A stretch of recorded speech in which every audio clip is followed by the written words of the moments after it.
This was the same tendency that Orwell thought he had noticed 2 decades earlier, with British comic papers being driven out by coarse American mags. Tales of chivalry and daring do replaced with sexual and even sadistic themes for the decent English boy hero deposed in favor of the wised up thug. Comic books were certainly my own introduction to the Yank style.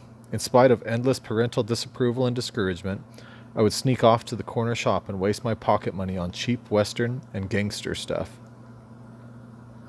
It was easy to read, rather more real than Rupert Bear or Dan Dare or the other insipid English equivalents, and it made America seem huge and violent and coarse, and in places half wild.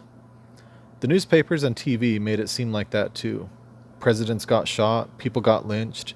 A man named Carol Chessman, a bizarre enough name, it seemed to me, was put to death for rape after a long legal wrangle in California and, this being the detail that held my youthful attention, put to death in a gas chamber. I mean, I had no idea. Mr. Moss, the first American I ever consciously met, was one of my history teachers when I was about 12. And she had a real flair for igniting interest in her subject. But she also wanted to stray into the awkward territory of modern history, which broke the usual bonds and challenged the idea that the past was a pageant of one damn king after another, culminating in the map of the world, still displayed in my boyhood, which showed the British Empire in majestic red. This new American post-war atmosphere was a direct challenge to one's sense of security.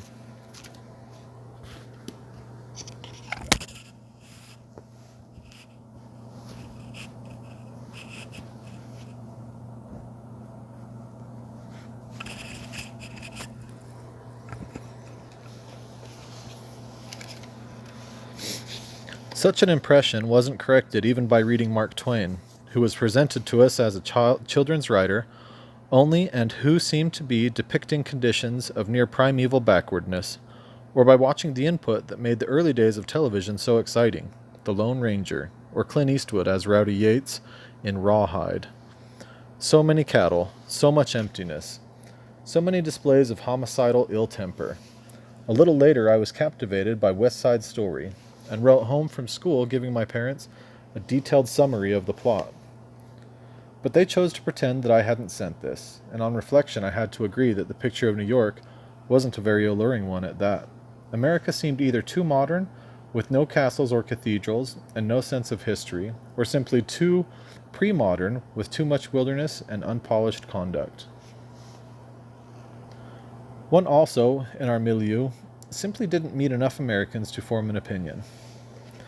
And when one did, this was in the days of crew cuts and short-legged pants, they too often really did sport crew cuts and trousers that mysteriously ended several inches short of the instep. Why was that? It obviously wasn't poverty.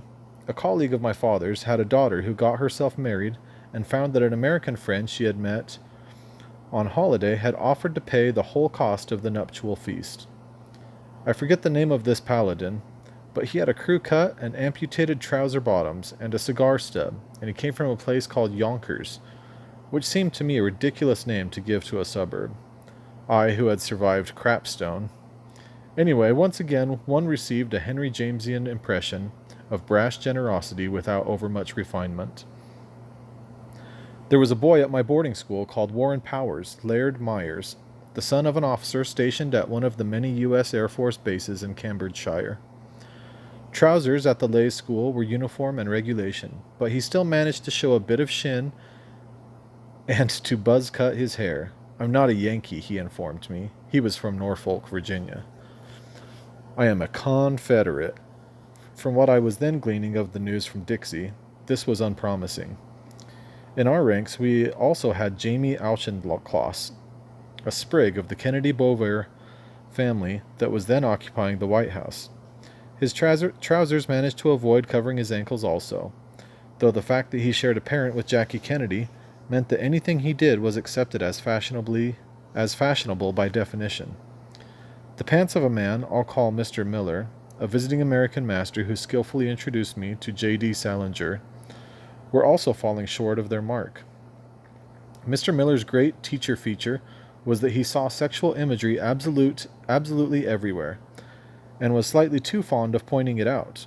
Oversexed and over here, I suppose it figured. Meanwhile, and as I mentioned much earlier, the dominant images projected from the United States were of the attack dog and fire hose kind, with swag-bellied cops lying about themselves and the political secession changed as much by bullets and by ballots. Yet when I had been to hear W. H. Auden recite his poems at Great St. Mary's Church in 1966, I had noticed that he closed with the words, "God bless the USA," so large, so friendly, and so rich. I now believe that every evening I was privileged to hear the first public rendering of On the Circuit, of which that is the last line. It's a poem I have come to adore as I go around the United States as an itinerant lecturer. Come to think of it, hadn't Auden actually chosen to live in America? Even to become an American? As I went further into the question, and consulted my favorite authors, it kept recurring more and more insistently. Oscar Wilde had loved America and even believed it capable of settling the age-old Irish problem. P.G. Wodehouse had emigrated here and seemed happy as a clam. Why a clam? One sometimes wanted to know. One of my heroines, Jessica Mitford, had written a hilarious book about the floridly ghastly and explorative American funeral industry. Fully the non-fiction equivalent of Evelyn Waugh's Loved One, but then again she had long domiciled herself in Oakland, California. American movies seemed much more vigorous and colorful and adventurous than their British counterparts. Groups like the Beatles and the Rolling Stones didn't appear to have made it until they had been on American TV or been ratified by an appearance in a huge American stadium.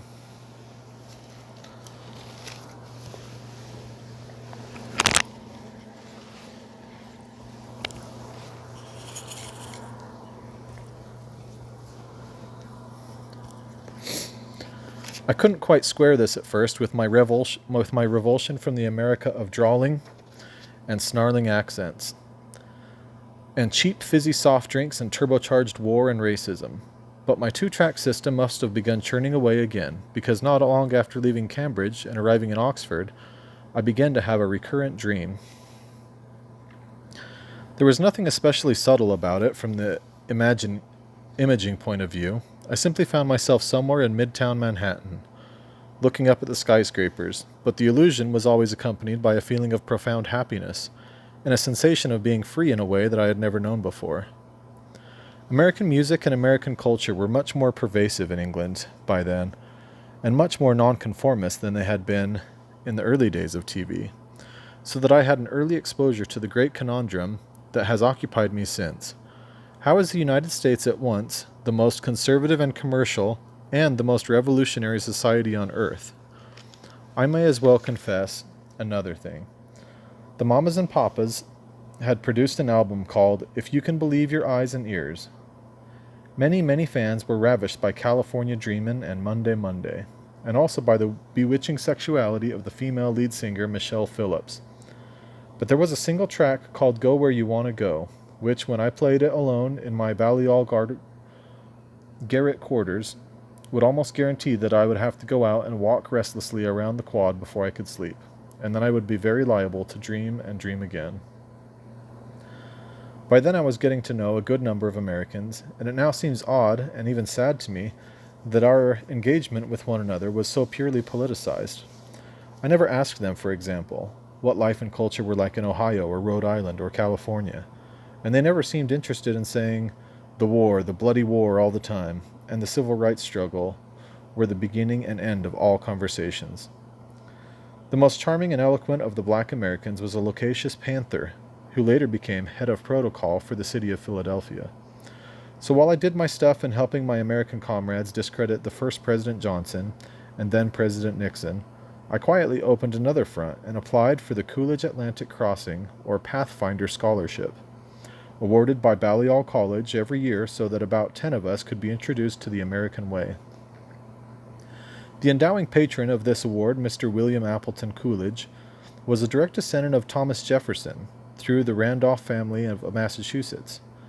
He was an ancient who had been at Balliol 2 generations previously.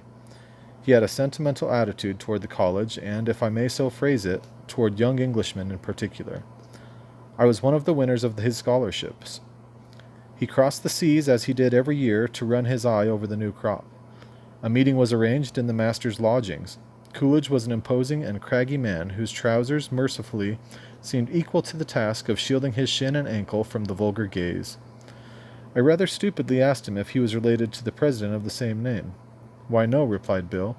"I believe that he was one of the working Coolidges."